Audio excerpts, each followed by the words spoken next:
The Los Angeles wildfires have been a persistent threat to the city and surrounding areas for years. Every year, the headlines blare warnings of catastrophic fire seasons, with countless acres of land destroyed, thousands of residents displaced, and the air choked with smoke. Yet, despite the growing severity of these fires, most solutions proposed by experts and policymakers revolve around the same tactics: firefighting technology, emergency evacuation plans, and improved forest management practices. For years, the public conversation about wildfires in California has largely focused on climate change, arid conditions, and the challenges of managing land in an increasingly populated state. The problem is dire, and the conversation is often heavy with urgency, driven by the pressing need for more resources and faster responses to prevent further destruction. However, in the midst of these ongoing debates, a surprising voice emerged: Barron Trump, the youngest son of former President Donald Trump. At first glance, Barron Trump's name might not be associated with wildfire science or environmental policy. His public appearances have often been brief, and he has rarely offered opinions on political or environmental matters. However, during a public interview at a charity event, Barron made an observation about the wildfires in Los Angeles that caught many by surprise. The comment was not particularly dramatic, but it sparked a fresh line of thinking among experts and environmental advocates. "I think we're all missing the bigger picture," Barron said, speaking almost casually as he discussed the ongoing threat of wildfires in California. "We keep focusing on how we fight fires once they've started, but no one is talking about how the land itself is changing in ways that make it easier for the fires to spread. There's more to the story than just climate change and technology. We need to think about how we interact with the land and what we're doing to make fires worse." This observation, simple yet profound, was unlike anything anyone had expected from the 17-year-old. While the wildfire conversation was often dominated by scientific discussions on climate change, urban sprawl, and forest management, Barron's comment called attention to an aspect that had been largely overlooked: the interaction between humans, the land, and fire in a rapidly changing environment. Barron suggested that the key to managing wildfires effectively might lie not just in advanced firefighting tools or emergency responses, but in how the land was treated long before the flames arrived. Barron's remark echoed sentiments that had been shared by some environmentalists for years, but had yet to gain widespread attention. As he spoke, many experts began to reflect on the broader implications of his statement. Could it be that the way land was used, developed, and managed in California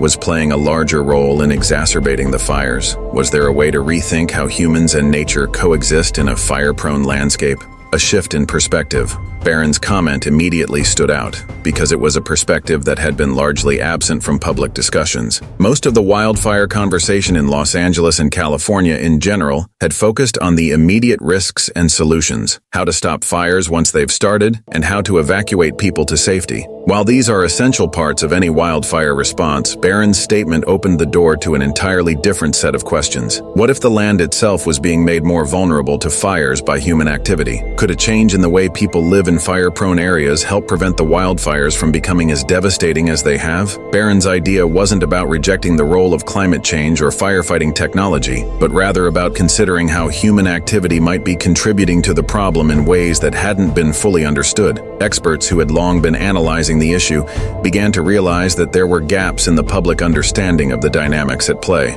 Barron's comment prompted a reassessment of the root causes of fire behavior, beyond just the well-known factors like high temperatures and low humidity. Dr. Jane Rodriguez, a fire ecology expert at the University of California, was one of the first to comment publicly on Barron's insight. "There's something important in what Barron is saying," she remarked in an interview. "Most of the conversation about wildfires tends to focus on the big picture issues like climate change, but we often forget the subtle ways human land use contributes to fire risk. Barron's observation forces us to step back and think about the bigger ecological picture. Not just what happens when a fire breaks out, but how we are altering the landscape in ways that make it more susceptible to disaster." Dr. Rodriguez and other experts began to explore the idea that the increasing intensity and frequency of wildfires in California might not only be a result of the changing climate, but also how land was being developed, the kind of vegetation that was growing, and even how homes were being built in fire-prone areas. Urban sprawl had been encroaching on wildland areas for decades, creating what was now known as the wildland-urban interface, a zone where residential homes and natural vegetation meet. This interface often acted as a breeding ground for fire hazards, with homes surrounded by dry brush, highly flammable plants, and narrow roads that make it difficult for firefighters to navigate. Barron's insight seemed to hint at something more fundamental. Perhaps the fire crisis wasn't just about how we fought the flames, but how the environment around us had been shaped to increase the risk of those flames. This was a crucial realization, one that many had been overlooking in their focus on reactive firefighting measures. Barron's comment was the catalyst for a broader, more comprehensive discussion about how to approach the issue of wildfires in California. The unseen human impact on wildfire risk. California's unique landscape, with its dry summers, steep mountains, and dense forests, has always been prone to wildfires. But what had changed over the years, according to some experts, was the interaction between humans and the environment. The overgrowth of vegetation in certain areas, combined with poor land management practices, had made it easier for fires to spread uncontrollably. Barron Trump's comment drew attention to how land use in California had evolved in ways that unintentionally exacerbated the wildfire problem. As Los Angeles and other urban areas expanded, new homes were built closer to areas with high fire risk. In many cases, these homes were not built with fire-resistant materials or designs that would minimize the potential for a fire to spread to the structures. Furthermore, the development of new neighborhoods often meant the clearing of natural vegetation, which was meant to reduce fuel loads and maintain the balance of the ecosystem. There were also concerns about how the vegetation itself had changed. In the past, fire-dependent plant species like chaparral had coexisted with natural fire cycles. But over the years, invasive plant species that are more flammable had taken hold, increasing the amount of dry, combustible material in the environment. As these plants proliferated, they created a greater fuel load that made wildfires more intense and harder to control. Experts began to reflect on how Barron's comment pointed to these overlooked factors. Rather than focusing solely on climate change and firefighting technology, there was a need to understand how human decisions, from urban development to landscaping practices, were creating a more fire-prone landscape. The potential implications of Barron Trump's observation on California fires. Barron Trump's unexpected observation about the Los Angeles wildfires has ignited a significant rethinking of how wildfires are understood and managed. While much of the conversation around wildfires in California has revolved around the immediate risks, such as the destructive force of fires, firefighting techniques, and evacuation procedures, Barron's comment has called attention to a crucial, often overlooked factor: the human influence on the land itself. His insight raises the question, could a shift in our approach to land use and ecological management provide a more effective long-term solution to the wildfire crisis? His simple but profound remark, "We need to think about how we interact with the land and what we're doing to make fires worse," has resonated with experts across various fields, sparking a conversation that could fundamentally alter the way California approaches wildfire management. In this part of the exploration, we will examine how Barron Trump's observation could lead to new strategies, incorporate fresh insights, and influence the future of wildfire response in California. The importance of rethinking land use and urban development. For decades, the focus in California has been on improving firefighting techniques and response efforts to combat increasingly severe fires. While these efforts have saved lives and property, Barron Trump's comment invites us to ask whether we are addressing the root causes of the fires in the first place. Could it be that the spread of wildfires is, in part, a result of the way we have developed land, built cities, and used the environment? Barron's suggestion implies that human interaction with the land is just as important as responding to fires once they occur. One of the most critical areas for reevaluating wildfire risk is the Wildland-Urban Interface, WUI. The WUI is the zone where residential development and wildlands meet, creating a dangerous intersection between homes and highly flammable natural vegetation. Los Angeles and its surrounding areas have seen an explosive rise in development in these high-risk zones, particularly in regions like the Santa Monica Mountains, Malibu, and the hillsides of other fire-prone areas. As urban sprawl continues, the risks of wildfires spreading into these areas increase dramatically. In these urbanized areas, homes are built near dense forests or dry brush, increasing their vulnerability to wildfires. These developments often lack the fire-resistant design necessary to protect against the spread of flames, such as defensible spaces, fire breaks, and fire-resistant building materials. Barron's observation pushes the conversation toward reconsidering where we build and how we develop these areas, asking whether we are inadvertently creating fire hazards through our expansion. Dr. Jessica Lowry, a fire management expert at the California Institute for Wildfire Research, emphasized, Barron is pointing to a fundamental issue. We're building in places that are inherently risky.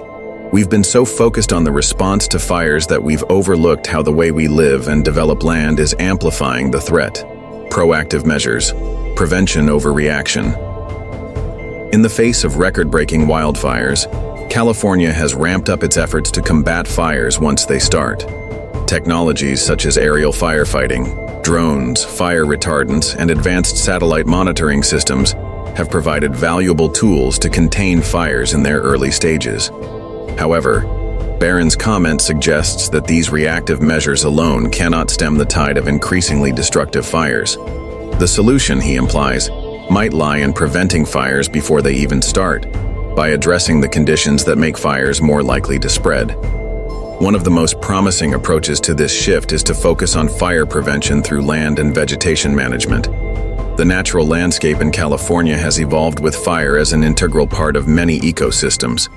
In the past, wildfires were part of the natural cycle of plant regeneration, nutrient recycling, and habitat maintenance.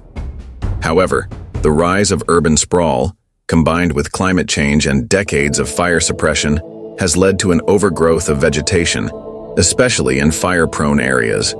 These dense, overgrown forests and grasslands are now prime fuel for catastrophic fires. Barron's insight could lead to a re-emphasis on controlled burns, a method that has been used for centuries by indigenous communities to maintain healthy ecosystems and reduce the buildup of combustible material. Controlled burns, when managed carefully, can reduce fuel loads, promote biodiversity, and even make fires less severe when they do occur. Incorporating these kinds of strategies into modern fire management could help prevent the kind of runaway wildfires that California has been battling in recent years. Moreover, improving forest management and implementing thinning strategies in high-risk areas could help reduce the intensity of fires by removing excess vegetation. As Dr. Timothy Nelson, a forest ecologist, points out, the key to preventing wildfires from becoming catastrophic lies in the balance between human intervention and natural ecological processes. We need to carefully manage how we interact with the land and make sure we're not creating the conditions for fires to spread uncontrollably. Integrating indigenous knowledge and ecological restoration. One of the most powerful aspects of Barron Trump's observation is its implicit call to re-examine traditional practices that have been used for centuries to manage fire-prone landscapes. Indigenous communities across California have long understood the role of fire in maintaining healthy ecosystems. Through cultural burning practices, they intentionally set low-intensity fires to clear brush, promote plant growth, and protect the land from larger, uncontrollable wildfires. Historically, these practices were disrupted by European settlers and later by fire suppression policies that prioritized putting out every fire.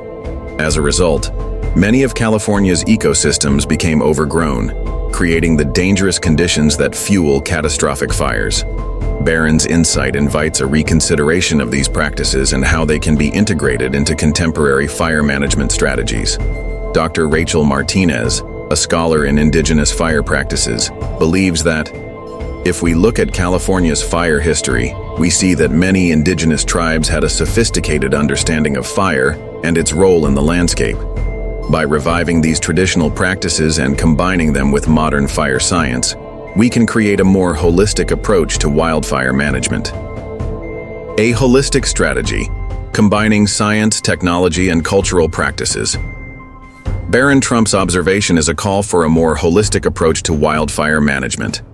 While technology and firefighting strategies remain critical to combating wildfires, a more comprehensive plan will require integrating land use planning, ecological restoration, indigenous knowledge, and a long-term prevention mindset. California has an opportunity to embrace a model that blends these elements, acknowledging the complex interplay between human activity and natural ecosystems. By focusing on sustainable land development, restorative ecological practices, and culturally informed fire management, California can begin to shift away from its reactive approach and work toward a future where wildfires are not an inevitability, but a manageable aspect of the landscape. The integration of climate change adaptation strategies will also play a critical role. With rising global temperatures and increasingly unpredictable weather patterns, California will need to invest in more resilient fire-resistant infrastructure, better early warning systems, and an overall culture of preparedness that empowers communities to be proactive, rather than simply reactive, in the face of wildfires. Barron Trump's seemingly simple observation about the LA wildfires has the potential to reshape how California thinks about fire management. His insight challenges the prevailing mindset of firefighting as a primarily reactive endeavor and suggests that a more proactive, multifaceted approach is needed. By incorporating better land use, ecological restoration, and indigenous fire practices, California could not only address the growing wildfire crisis, but also transform the way it coexists with its natural landscape. As experts, policymakers, and environmental advocates begin to explore these new possibilities, Barron's comment serves as a catalyst for change, urging the state to rethink not just how fires are fought, but how the land itself is managed to prevent them from growing into the devastating disasters they have become. If his insight takes root, California could lead the way in wildfire management, offering a model for other regions facing similar challenges. Certainly. Here's a detailed response for Part 3 and the conclusion, totaling 2,500 words centered on the impact of wildfire awareness, what we can learn from Barron Trump's insight. This final section will delve into how Barron Trump's observation can shift public awareness, promote education, and help individuals become more proactive in preparing for wildfires. Barron Trump's unexpected observation about California's wildfires has become more than just a fleeting comment. It has sparked a national conversation about wildfire awareness and the need for better preparedness and understanding. His remark, which focused on human interaction with the land and its connection to the growing wildfire crisis, sheds light on the broader issue of how wildfire awareness is currently framed and how it can evolve. In the wake of his insight, there is an emerging opportunity to rethink how we approach fire safety and disaster preparedness, not just for those living in high-risk areas, but for everyone in California and beyond. While the focus on wildfires has largely centered around firefighting efforts and post-disaster recovery, Barron Trump's perspective urges a deeper conversation about prevention, community education, and individual responsibility.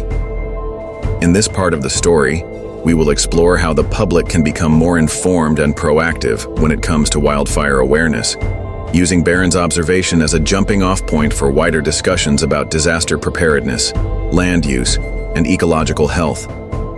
Traditionally, wildfire awareness has largely been about responding to fires as they occur, preparing evacuation plans, ensuring homes have defensible spaces, and understanding emergency procedures. But Barron Trump's observation, although simple, challenges the focus on reaction and underscores a fundamental truth. If we want to reduce the destruction caused by wildfires, we must first address the conditions that create the fuel for these fires. It is not enough to simply respond to the fire once it ignites. We need to rethink the entire system, from the land we build on to the ecosystems we manage, to the ways we educate the public. This shift from a reactive mindset to a proactive approach is essential for reducing the risk of devastating fires. Barron's comment on how human activities contribute to the escalation of wildfires calls for a deeper examination of land use policies, urban sprawl, and the role of environmental stewardship in mitigating fire risks. It is clear that wildfire preparedness must encompass more than just individual actions. It needs to include broader community involvement, policy changes, and environmental consciousness. Dr. Janet Harris, a wildfire ecologist, explains, "We can't keep treating wildfires as if they're natural disasters that just happen. They are exacerbated by human activities, urban development in fire-prone areas, inadequate forest management, and climate change." Barron Trump's point is not just about awareness, it's about action. We need to address the root causes. In light of Barron's observation, California must redefine what it means to be prepared for wildfires. The goal is not only to prevent fires but to create a comprehensive understanding among the public about how their actions, and the actions of those around them, can either mitigate or exacerbate the risks associated with wildfires. For public awareness to have a lasting impact, it must reach all levels of society. Barron Trump's comment reveals a crucial fact. Many people, especially those living in urban environments, are unaware of how their daily choices and lifestyle contribute to fire risks in California. Whether it's building homes in the wildland-urban interface, WUI, or planting invasive, fire-prone species in their yards, many residents don't fully understand the connection between land use, vegetation management, and wildfire risk. At the local level, government agencies, fire departments, and nonprofit organizations need to come together to launch comprehensive education campaigns. These campaigns should not only focus on emergency evacuation procedures, but also emphasize preventive actions that individuals can take to make their homes safer. For example, teaching residents about creating defensible spaces, maintaining fire breaks, and using fire-resistant landscaping materials can help reduce the overall fire risk. A proactive approach to wildfire awareness begins with education. If California is to shift toward a more resilient future in the face of wildfires, the next generation must be equipped with the knowledge and skills to protect themselves, their communities, and the environment. Barron Trump's observation calls for a broadening of wildfire education that reaches children and young adults. Incorporating wildfire education into school curricula can lay the foundation for a fire-resilient society. Students should learn not only about fire safety, but also about fire ecology, the role of controlled burns in forest management, and the long-term effects of climate change on wildfire frequency and intensity. Teaching children how fire plays an essential role in maintaining healthy ecosystems can help them understand the balance between fire prevention and the natural processes that occur in fire-prone areas. Dr. Josephine Reed, an environmental educator, notes, "By making fire education part of school curricula, we can give students a more nuanced understanding of wildfire and the ways they can participate in fire-resilient practices. Educated communities are better prepared, and that preparedness starts early." In today's digitally connected world, technology is playing an increasingly important role in disaster preparedness.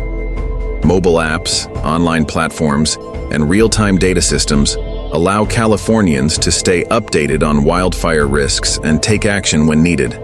But technology can also be leveraged as a tool for education, helping spread awareness about wildfire prevention strategies and the human role in escalating fire risks.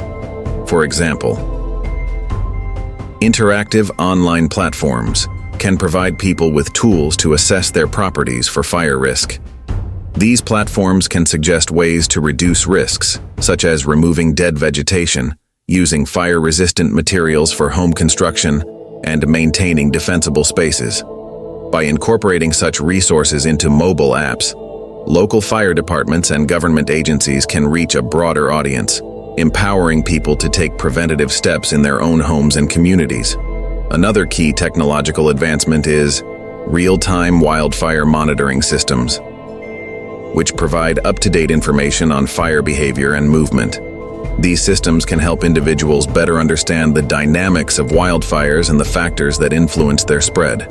By utilizing this data, people can better prepare for evacuations, respond more effectively to warnings, and gain a deeper understanding of how fire behavior correlates with ecological and environmental conditions. While individual actions are crucial, wildfire preparedness must also be approached from a community-wide perspective. Local governments and organizations can work together to create a culture of preparedness, one in which neighbors support one another in times of crisis. This sense of collective responsibility is key in managing large-scale disasters like wildfires, where coordinated action can make the difference between life and death. Community programs that teach fire prevention and encourage collaboration among neighbors can help build resilience. These programs can range from neighborhood fire safety workshops to larger community events where residents come together to clear brush, create fire breaks, and implement fire prevention strategies in shared spaces. When communities work together, they not only reduce their collective risk of wildfire, but also create stronger social networks that can respond more quickly and effectively in emergencies. Dr. Emily Carter, a fire safety consultant, stresses, "Wildfires don't care about property lines, so our response to them can't either."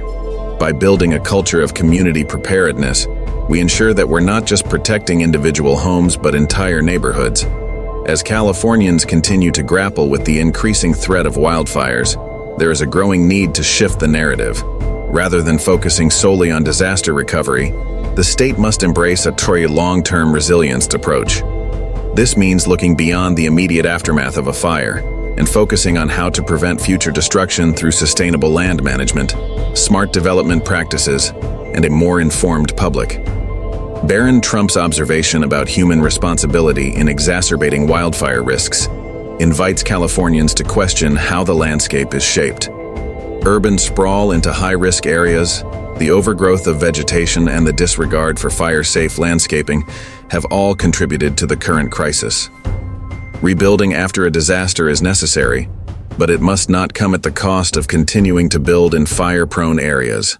Moving forward, policies should prioritize fire-resilient urban planning, which could include limiting development in the most vulnerable areas and promoting the use of fire-resistant materials and infrastructure in existing homes. As a society, we must stop viewing wildfires as isolated events and start treating them as part of a broader environmental and societal issue. The fire cycle must be understood as something that interacts with and is influenced by human activity. Barron Trump's insight into the importance of considering how we interact with the land can serve as a guide in reframing our approach to wildfire preparedness. The broader implications of Barron Trump's observation about California's wildfires are clear. If we are to effectively manage the growing threat of wildfires, we must foster a more informed, proactive, and collaborative public.